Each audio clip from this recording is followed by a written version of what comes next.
Imam Ali Rahman, first of all, I want to congratulate you for successfully hosting the SCO conference today. Secondly, I want to thank you on behalf of my delegation, the hospitality, the warmth that you have shown us on our visit here. We discussed wide-ranging subjects relating to trade between the two countries, the connectivity, the shortest route from Tajikistan to the Indian Ocean to the sea is through Pakistan. So we discussed that and how we can mutually benefit from trade, whether it's textiles or it is pharmaceuticals, tourism. But today the most important subject and what concerns our two countries most of all is Afghanistan.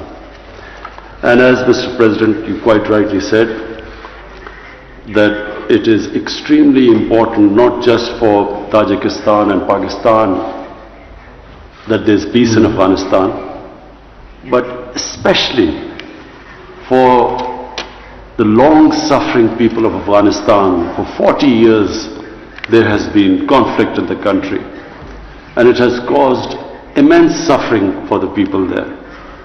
So we discussed how, given the current situation, how we can ensure or try our best that there is peace and stability in the future.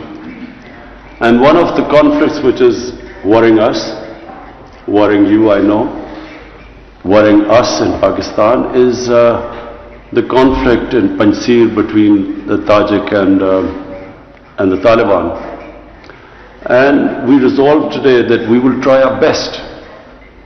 You, Mr. President, will try your influence with the Tajik, and we will try our best with the Pashtun or the Taliban. We will try our best to make them resolve their differences through dialogue. And we will urge on them that it's important for the sake of Afghanistan that there is an inclusive government. Unless there is an inclusive government in a country which is diverse, there are Pashtuns, 45%, then there's a huge Tajik minority in Afghanistan, then there are Uzbeks, then there are Hazaras. So a sustainable peace in Afghanistan can only come if there is an inclusive government. So we will try our best, we will urge.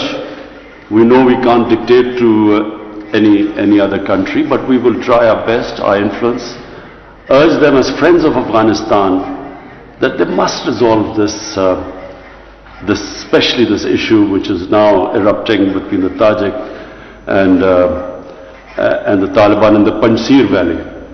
And we will also urge them on humanitarian grounds, they must, if they open the blockade, so humanitarian aid can go through.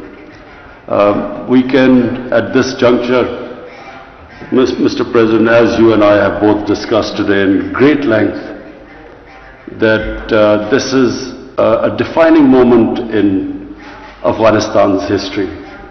It can go two ways. It can either go towards lasting peace, which has eluded them for the last 40 years, or unfortunately it can go the nightmare scenario where it can have more conflict, a humanitarian crisis, more refugees, an unstable Afghanistan which could be used by terrorists. Pakistan, at least, there are 3 different terrorist groups that were using Afghan soil to do terrorist attacks within Pakistan. So therefore it is in everyone's interest. In fact, it is the world international community.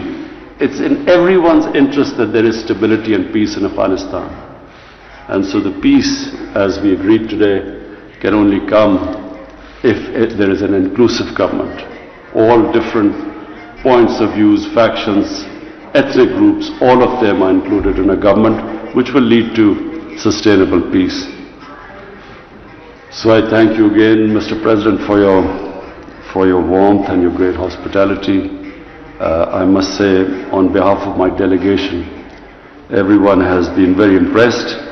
We have seen the development that has taken place. We've seen the buildings, the greenery, It shows that you have a real passion, you feel to develop your country, and it has really impressed my delegation, and I want to congratulate you for that. Thank you.